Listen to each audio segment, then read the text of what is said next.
Welcome back everyone. We are starting a new chapter, the name of which is time of supply. क्या chapter होता है इसके बारे में डिस्कशन करेंगे. शॉर्ट में इसको TOS भी लिखते हैं. हमारी जो गवर्नमेंट है ना, गवर्नमेंट को ढेर सारे फंड्स चाहिए होते हैं और फंड्स जो है वो GST की फॉर्म में लेते हैं, अदर टैक्सेस की फॉर्म में लेते हैं. तो GST की जो पेमेंट होगी गवर्नमेंट को वो निर्धारित होती है कि किस समय सप्लाई हुई है. तो सप्लाई का टाइम निर्धारित करना ज़रूरी है, जो इस एक्ट में, इस पर्टिकुलर चैप्टर में, चैप्टर नंबर 3 में हम लोग पढ़ेंगे. एक बार आपको पता लग गया किस पॉइंट पे सप्लाई हुई है, तो आप उसके नेक्स्ट मंथ की 20 तारीख तक GST की अमाउंट पे कर सकते हैं. आप GST की अमाउंट जमा करा सकते हैं. तो ये चीज़ आपको पता होनी चाहिए कि टाइम ऑफ सप्लाई कैसे निकालते हैं. जो गुड्स के केस में अलग निकलता है और सर्विसेज के केस में अलग निकलता है. दोनों का टाइम ऑफ सप्लाई अलग अलग निकलता है, उसका अलग अलग तरीका है. हम लोग डिस्कस करना शुरू करते हैं. पहली लाइन में आपको ऑलरेडी करा चुका हूँ कि लाइबिलिटी टू पे GST अराइज होती है जब सप्लाई की जाती है उस टाइम. तो सप्लाई करी कब गई है वो देखना पड़ेगा. CGST एक्ट में 2 सेक्शन बने हुए हैं, 12 एंड 13, जो time of supply of goods and services की बात करते हैं रिस्पेक्टिवली. सेक्शन 12 गुड्स के लिए है और सेक्शन 13 सर्विसेज के लिए है. Same provisions are written under section 20 for IGST act. मतलब कि सारी बातें IGST के लिए उस एक्ट में लिखी है और CGST के लिए उस एक्ट में लिखी है. SGST में भी लिखी होगी बट हम पढ़ नहीं रहे हैं. SGST is not in your course. Section 12 सब सेक्शन 2 में लिखा है time of supply of goods. इसके लिए कंडीशन बना दी है, अर्लियर ऑफ, जब इनवॉइस इशू होगा या इनवॉइस इशू हो जाना चाहिए एज पर सेक्शन 31, या फिर date of receiving the payment, जो भी इसमें से अर्लियर होगा वो आपका टाइम ऑफ सप्लाई होगा. So depending on case to case basis हमें देखना होगा कि भैया इनवॉइस कब इशू हुआ या इनवॉइस कब इशू हो जाना चाहिए था. उस डेट को कंपेयर करेंगे date of receiving the payment से. और पेमेंट किसको मिलेगी? सप्लायर को मिलेगी. तो जब मुझे पेमेंट मिल रही है, ये जब मुझे इनवॉइस इशू मैं कर रहा हूँ या मुझे कर देना चाहिए था, जो भी अर्लियर हो गया वो मेरा टाइम ऑफ सप्लाई माना जाएगा और उसके हिसाब से मुझे GST गवर्नमेंट को नेक्स्ट मंथ जो है 20 तारीख तक पे करना होगा. ये जो रिसीविंग द पेमेंट, इसका क्या मतलब होता है? देखिए, रिसीविंग द पेमेंट का मतलब ये नहीं है कि आपके बैंक अकाउंट में आ गया. या तो आपने अपनी बुक्स ऑफ अकाउंट्स में एंट्री पास कर दी होगी, आपको चेक रिसीव हो गया. तो चेक रिसीव हो गया तो आपने एंट्री पास कर दी कि भैया मेरा bank account debit to customer, पर अभी बैंक में प्रेजेंट नहीं करा है. इसी वजह से बैंक रिकन्सिलिएशन बनती है कि आपको कोई चीज़ रिसीव हो गई, आपने एंट्री पास कर दी, बट बैंक वालों ने तो अभी उस चेक को पास ही नहीं करा है, उसमें 3 दिन लगेंगे. तो या तो आपने एंट्री पास कर दी या फिर डायरेक्टली बैंक में क्रेडिट हो गए, पर आपको पता ही नहीं था. आपके पास जब स्टेटमेंट आएगी तब आपको पता लगेगा कि हाँ भाई, ये पैसे तो मेरे बैंक में डायरेक्टली आ चुके हैं. समझ रहे हैं आप? तो दोनों में से जो अर्लियर है, आपने बुक्स में एंट्री पास कर दी चेक रिसीव होने की, या डायरेक्टली NEFT से आपके बैंक अकाउंट में पैसे आ गए पर बुक्स में एंट्री पास नहीं करी, जो भी इसमें से अर्लियर हो गया वो डेट आपकी होती है date of receiving the payment. और इस डेट को हम कंपेयर करते हैं date of issue of invoice, या जिस दिन इनवॉइस इशू हो जाना चाहिए था. इनमें से जो भी अर्लियर हुआ, जो भी पहले हो गया, मान लिया जाएगा कि वो आपका time of supply of goods है. अब गुड्स के केस में जो है, इस वाले पॉइंट को, सेकेंड पॉइंट को जो है, सभी रजिस्टर्ड पर्सन के लिए एक्सेप्ट कॉम्पोजिशन सप्लायर्स, सभी रजिस्टर्ड पर्सन्स के लिए except composition supplier. Composition supplier का मतलब जो छोटे कारोबारी होते हैं उनको कुछ बेनिफिट दिए हुए हैं कि वो टर्नओवर का एक सर्टेन परसेंटेज, छोटा सा परसेंटेज GST का गवर्नमेंट को दे सकते हैं और ज़्यादा कंप्लाइंसेस से बच सकते हैं. अब ये क्या होता है कॉम्पोजिशन सप्लायर का कॉन्सेप्ट, ये हम बाद में करेंगे, अलग से चैप्टर में करेंगे, अभी आपको जानने की ज़रूरत नहीं है. तो सभी रजिस्टर्ड पर्सन इन छोटे कारोबारियों को छोड़कर उनके लिए पॉइंट ही काट दिया है. एक्ट में लिखा हुआ है पर एक नोटिफिकेशन के माध्यम से सेकंड पॉइंट को कट कर दिया है कि आपको पैसे रिसीव हो रहे हैं, एडवांस में आपको पैसे मिल रहे हैं, आप उसे इग्नोर करेंगे. आप उसे इग्नोर करेंगे. इनवॉइस की डेट या इनवॉइस जिस दिन इशू हो जाना चाहिए था वही मानेंगे इन case of advance. In case of goods, in case of supply of goods, service की मैंने बात ही नहीं करी है. ये प्रोविजंस में सारे सप्लाई ऑफ गुड्स के लिए बता रहा हूँ. तो जब सर्विस के बताऊंगा तो सर्विस के बताऊंगा. अब आप लोग इसको उससे कंफ्यूज मत करिएगा, जो चीज़ चल रही है सिर्फ उसको वैसे ही पढ़िएगा कि भैया सप्लाई ऑफ गुड्स की बात कर रहे हैं, प्रोविजन समझा रहा हूँ मैं आपको, और जितनी भी चीज़ें मैंने आपको क्रिस्टल क्लैरिटी के साथ आसान भाषा में समझाइए, उसके बाद बुक की एक रीडिंग मारिएगा, इसी ई बुक की रीडिंग मारिएगा, और जब चीज़ें समझ में आ गई जो मैंने बोली है, जो मैंने चीज़ समझाई है, तो अपना स्टडी मटेरियल की रीडिंग मारिएगा कि भैया उसमें क्या डिटेल में लिखा हुआ है। तो इतनी मेहनत आपको करनी पड़ेगी। तो यहाँ पर क्या हो गया फिर अल्टीमेटली कि जो टाइम ऑफ सप्लाई है सभी रजिस्टर्ड पर्सन का, छोटे कारोबारियों को छोड़कर, जिन्हें हम कॉम्पोजिशन सप्लायर बोलते हैं, वो हो गया date of issue of invoice, या जिस दिन इनवॉइस इशू हो जाना चाहिए था, एज पर सेक्शन नंबर 31। अब यहाँ पर कई सारे स्टूडेंट्स पूछेंगे भैया बता दीजिए हमें किस दिन इनवॉइस इशू होना चाहिए था, ये तो आपने बताया नहीं है। तो उसके लिए सेक्शन नंबर 31 नीचे हम पढ़ रहे हैं कि इनवॉइस कब तक इशू आपको कर देना चाहिए था। सभी रजिस्टर्ड पर्सन को जो टैक्सेबल गुड्स सप्लाई कर रहे हैं shall issue a tax invoice for supply of goods on और बिफोर रिमूवल ऑफ गुड्स। यदि गुड्स की मूवमेंट हो रही है तो कई बार होता है कि आपको गुड्स बायर को पहुंचाने होते हैं, आपने फैक्ट्री से रिमूव करे, तो जैसे ही फैक्ट्री से रिमूव करे, गुड्स रिमूव हुए, उस टाइम आपको इनवॉइस भी दे देना चाहिए, जनरेट कर देना चाहिए। डिलीवरी ऑफ गुड्स, कई बार आप डायरेक्टली बायर को जो है डिलीवर करते हैं, और कई बार गुड्स और making goods available to recipient, तो दोनों एक ही बात है। आप गुड्स की डिलीवरी करते हैं। अब डिलीवरी के केस में कई बार होता है कि आपने ट्रक में लगा दिया और वो ट्रक बायर का है, समझ रहे हैं आप, तो आपने तो डिलीवर कर दिया ना, अब वो ट्रक बायर का है तो उसको जब पहुंचाएगा, आपका काम तो हो गया। या फिर making goods available to recipient, अगर आपकी ड्यूटी है कि मैं रेसिपिएंट तक पहुंचाऊं, तो आप उस रेसिपिएंट तक गुड्स पहुंचाएंगे। तो जो भी सर्कमस्टेंस आ रहे हैं उसमें या तो आप रिमूव कर रहे हैं उस टाइम, या डिलीवर कर रहे हैं गुड्स को, या फिर आप रेसिपिएंट को अवेलेबल करवा रहे हैं, जो भी सिचुएशन है उस केस में जहां भी ये कंडीशन मीट हो गई, आपके केस में जो भी कंडीशन फिट बैठ रही है, उसमें सेक्शन 31 सब सेक्शन 1 के हिसाब से हम मान लेंगे कि इस टाइम तक आपको इनवॉइस इशू कर देना चाहिए था। दूसरा होता है continuous supply of goods. Continuous supply का क्या मतलब होता है?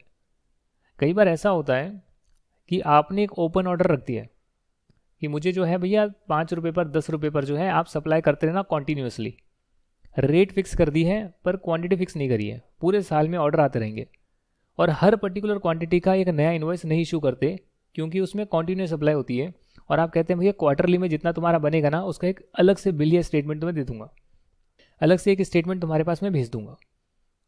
तो उस केस में जहाँ पर कॉन्टिन्यूस सप्लाई ऑफ गुड्स है उसमें आपको इनवॉइस इशू कर देना चाहिए था, शुड बी इशूड ऑन और before the issuance of periodical statement और रिसिप्ट ऑफ पीरियोडिकल स्टेटमेंट। ये भी सेक्शन नंबर 31 सब सेक्शन 4 में लिखा हुआ है। पीरियोडिकल स्टेटमेंट में सारा का सारा जो है वही खाता जाता है कि आपको हमने इस क्वार्टर में या इस महीने में या इतना भी दिन जो आपने फिक्स करा है, इतने दिन में जो है स्टेटमेंट जाएगी, उस स्टेटमेंट को भेजने के टाइम या फिर पेमेंट रिसीव होने के टाइम, अगेन हो गया ना पीरियोडिकल स्टेटमेंट या पीरियोडिकल पेमेंट, जो भी इसमें से हो रहा है, जो भी कंडीशन मीट हो रही है, जो भी पहले हो रहा है, उससे पहले आपको इनवॉइस इशू कर देना चाहिए था। प्रैक्टिकल एग्जाम्पल आएगा तो करेंगे, प्रोविजन मैंने आपको करा दिया है। एक एग्जाम्पल के थ्रू भी बात समझाने की कोशिश करूंगा। एक मशीनरी है जो सप्लाई करनी है साइट पर। It is done by sourcing various components from vendors and assembling the machine eight site. आप वेंडर से सारी चीज़ कलेक्ट करते हैं और साइट पर ले जाते हैं, असेंबल कर अपने कस्टमर को देना है, ये वाला काम है। अब इस केस में क्या है, डिटेल्स दे रखे हैं बहुत सारे इवेंट्स की। 17 सितंबर को आपको परचेज ऑर्डर मिला और उसके साथ 50,000 का एडवांस भी मिल गया। ऑर्डर मिला था आपको 12 लाख रुपए का, an entry duly made in the sellers books of accounts. मतलब 50,000 का जो एडवांस मिला उसकी एंट्री आपने कर दी है, 12 लाख रुपए गुड्स के लिए ऑर्डर मिला, ठीक है, कोई बात नहीं है, परचेज ऑर्डर आपने रिकॉर्ड कर लिया, अच्छी बात है। अभी तो सिर्फ ऑर्डर आया है और 50,000 का एडवांस आया है। तो जो कॉम्पोजिशन सप्लायर हैं, कॉम्पोजिशन नहीं छोटे कारोबारी हैं, उनको छोड़ दें, हम एज्यूम कर रहे हैं वो छोटा कारोबारी नहीं है, ये by default normal he registered person है, तो उन्हें तो हमने एडवांस का टॉपिक ही काट दिया हमने, यहाँ पर रिसीविंग द पेमेंट वाला कॉन्सेप्ट ही काट दिया हमने कहा जब इनवॉइस इशू किया या इनवॉइस इशू हो जाना चाहिए वो डेट आपका टाइम ऑफ सप्लाई माना जाएगा। अब इनवॉइस कब इशू करा वो यहाँ दे रखा है 23 अक्टूबर को, और इनवॉइस इशू कब हो जाना चाहिए वो हमें फाइंड आउट करना है। तो यहाँ पर जो है 20 अक्टूबर को एक चीज़ और हुई है, मशीन को असेंबल कर दिया गया, टेस्ट कर दिया गया और बायर ने एक्सेप्ट कर दिया। That means making goods available to the recipient. यहाँ पर गुड्स की मूवमेंट नहीं थी, यहाँ पे रिमूवल नहीं था। क्यों? क्योंकि यहाँ पर आप असेंबल कर रहे थे, कस्टमर की साइट पे जाके असेंबल कर रहे थे, तो पहला वाला पॉइंट भी नहीं आ रहा है, रिमूवल ऑफ गुड्स नहीं आ रहा है। डिलीवरी भी एक तरह से नहीं आ रहा है, क्योंकि आपको डिलीवर करने के लिए कुछ करने की ज़रूरत नहीं है, पहुँचाने की ज़रूरत नहीं है, आपने तो उसको मेक अवेलेबल करवा दिया, पूरा बनाकर अवेलेबल करवा दिया, ये लो भैया तैयार हो गया। तो थर्ड वाला पॉइंट आ रहा है, तो जो भी सिचुएशन है उसके हिसाब से ये जब इवेंट हुआ, बायर ने एक्सेप्ट करा, तो इस पॉइंट तक आपको इन्वॉइस इशू कर देना चाहिए था, पर आपने करा 23 अक्टूबर तक।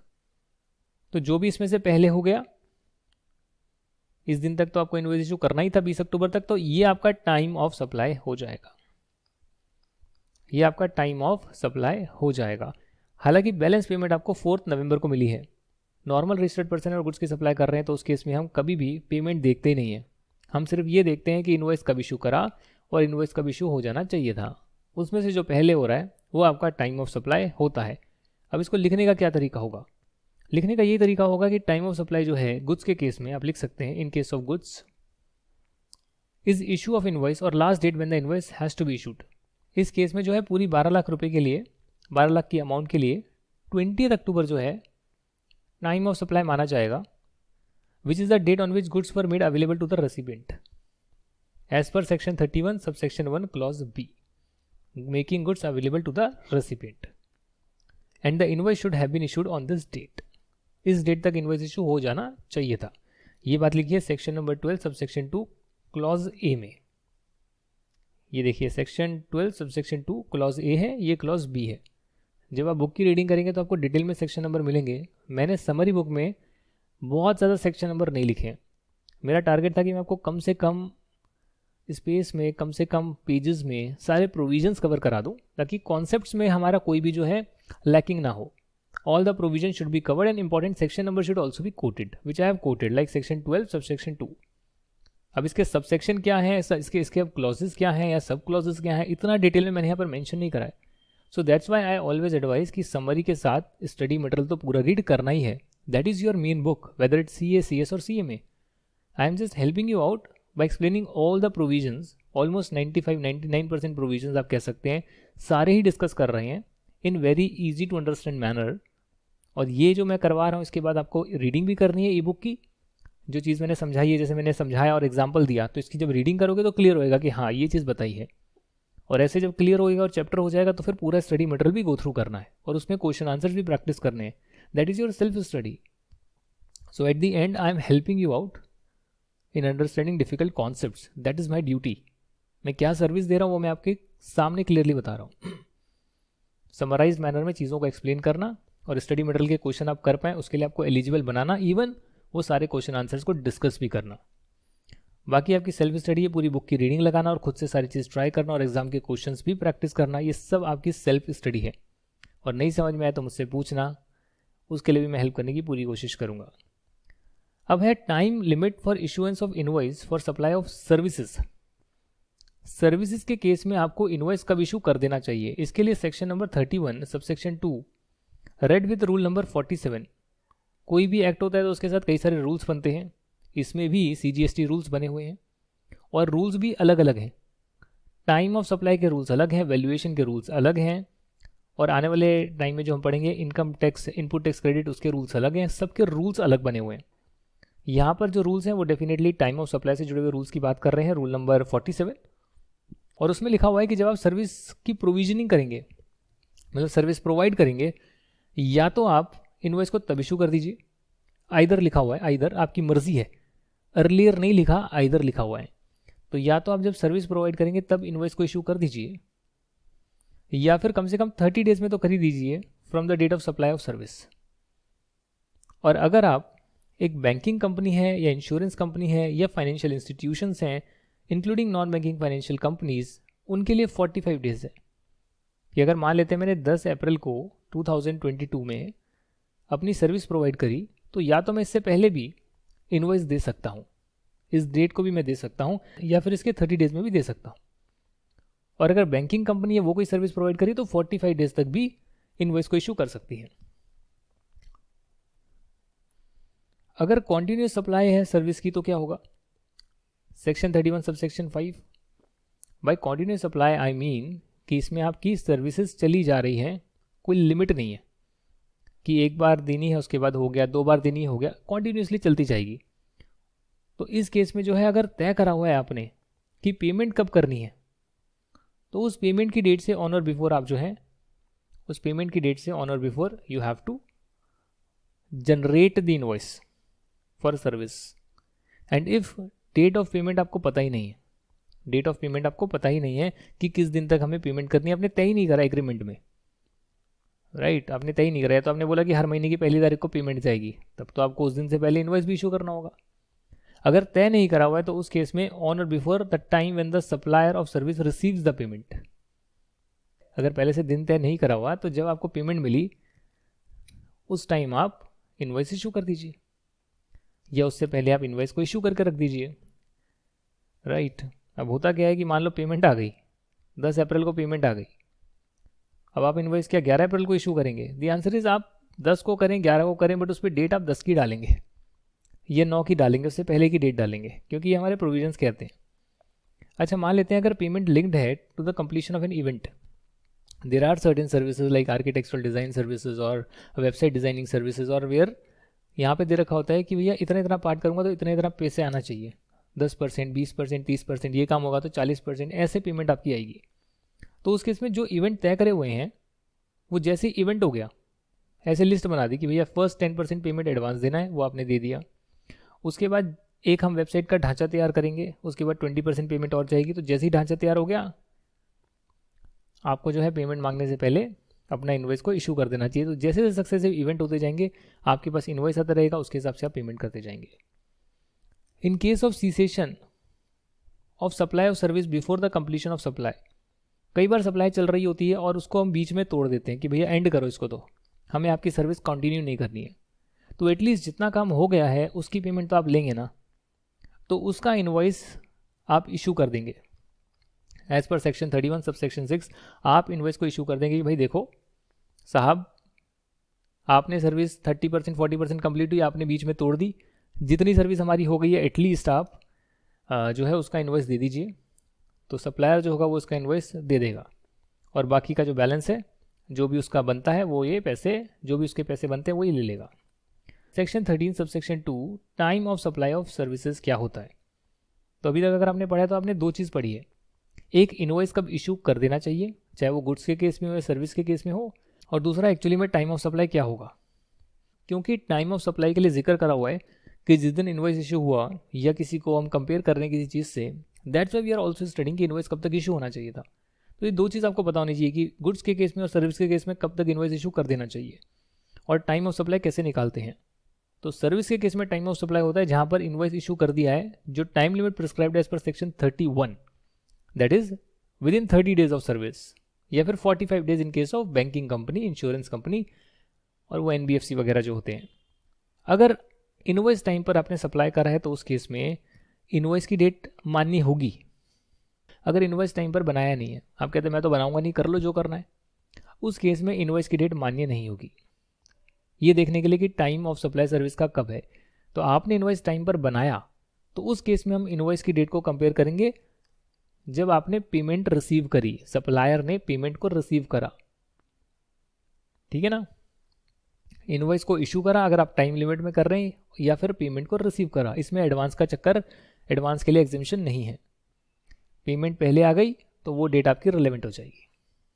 10 अप्रैल को पेमेंट आई, इनवॉइस बाद में इशू कर रहे हो, मई में जून में कर रहे हो, तो 10 अप्रैल की डेट रिलेवेंट हो जाएगी देखने के लिए कि भैया ये आपका टाइम ऑफ सप्लाई और इसका जो टैक्स बनता है वो अगले महीने आप जमा कराएंगे सरकार को।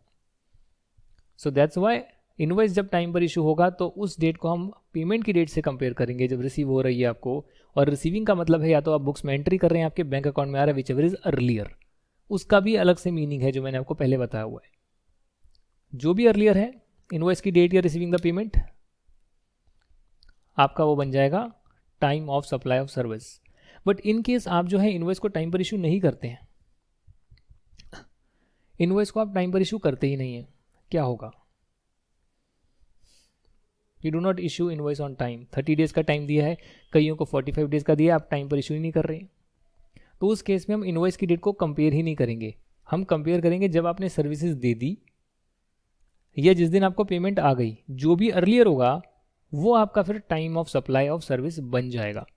तो इस केस में आपको एक एक कंडीशन को चेक करना होगा और याद करना पड़ेगा क्रिस्टल क्लैरिटी के साथ।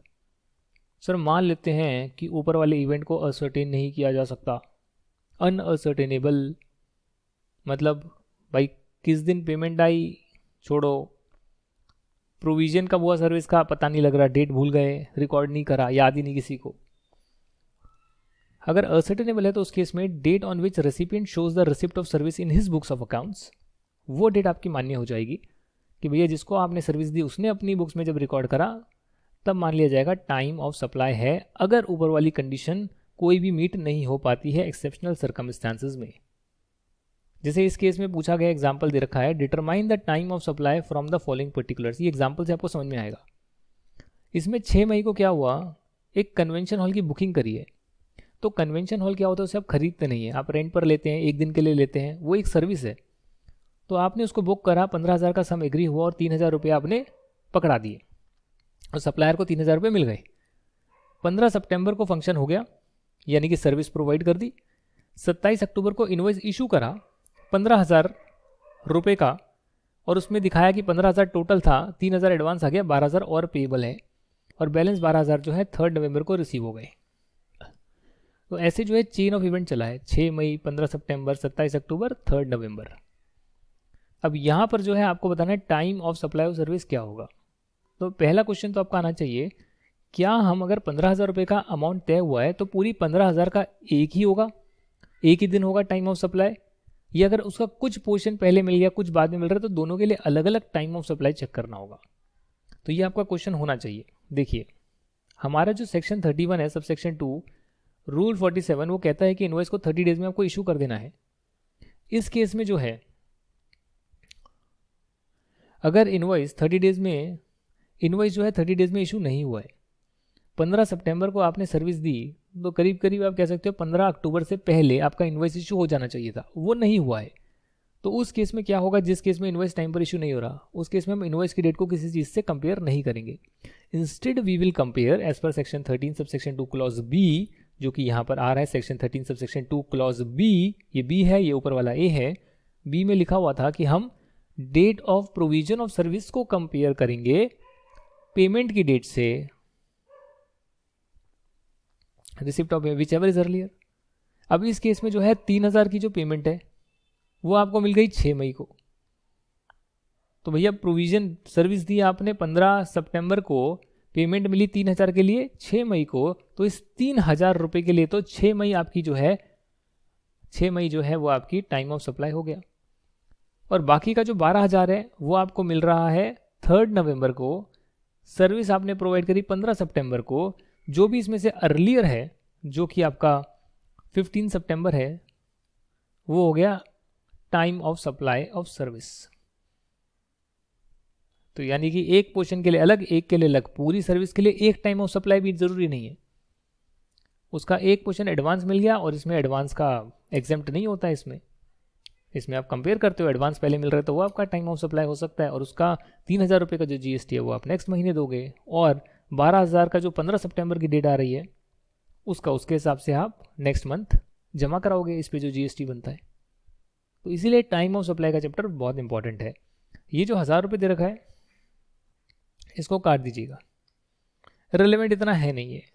ये पहले था कि भैया अगर 1,000 रुपये तक आपको किसी ने ज़्यादा पेमेंट कर दी ना तो आप उसे इग्नोर कर सकते हैं, आप नेक्स्ट इनवॉइस में जब एडजस्ट करेंगे तब जो है आप उस पर टैक्स दे सकते हैं। ये बस बात यहाँ पर लिखी हुई है, हालांकि आप इसको इग्नोर भी कर सकते हैं। नेक्स्ट जो क्लास है उसमें हम जॉइंट डेवलपमेंट एग्रीमेंट के बारे में बात करेंगे। काफ़ी बड़ा कॉन्सेप्ट है कि भैया JDA क्या होता है, जॉइंट डेवलपमेंट एग्रीमेंट क्या होता है, तो इसके बारे में हम डिस्कशन करेंगे। इवन मैं तो चाहता हूँ कि इसको एंड में डिस्कस करें क्योंकि बहुत ज़्यादा कॉम्प्लेक्स है। नेक्स्ट क्लास में हम पहले क्या डिस्कस करेंगे पता है, पहले हम डिस्कस करेंगे आपका कि रिवर्स चार्ज के केस में टाइम ऑफ सप्लाई क्या होता है। अभी मैंने आपको बताया फॉरवर्ड चार्ज, दोनों चीज़ों का मतलब समझ लीजिए ताकि नेक्स्ट क्लास में दिक्कत ना हो। एक होता है फॉरवर्ड चार्ज, एक होता है रिवर्स चार्ज। ये जीएसटी के दो कॉन्सेप्ट हैं। जीएसटी में एक सप्लायर होता है और एक रेसिपिएंट होता है। तो सप्लायर सर्विस या गुड सप्लाई करता है, रेसिपिएंट पेमेंट करता है। क्योंकि सप्लायर सप्लाई कर रहा है तो इस पर जीएसटी की लायबिलिटी आती है कि भाई मैं गवर्नमेंट को जीएसटी दूंगा जो ये अपने कस्टमर से वसूल करता है। इसे बोलते हैं फॉरवर्ड चार्ज। कुछ सिनेरियो हमारे ऐसे हैं जिसका हम सेपरेट चैप्टर पढ़ेंगे रिवर्स चार्ज का, जिसमें सर्विस रेसिपिएंट को टैक्स जो है सरकार को जमा कराना होता है, उसे बोलते हैं रिवर्स चार्ज। अभी हमने जो है फॉरवर्ड चार्ज में गुड्स के केस में टाइम ऑफ सप्लाई क्या होगा और सर्विस के केस में टाइम ऑफ सप्लाई क्या होगा वो हमने जान लिया है। रिवर्स चार्ज में गुड्स के केस में क्या होगा और सर्विस के केस में टाइम ऑफ सप्लाई क्या होगा वो हम जानेंगे नेक्स्ट क्लास में। कॉन्सेप्ट मैंने आपको समझा दिया है, बाकी डिटेल में इसका एक सेपरेट चैप्टर है, वहाँ पर हम डिस्कस करेंगे। आप चाहें तो अपना स्टडी मटेरियल पढ़ सकते हैं।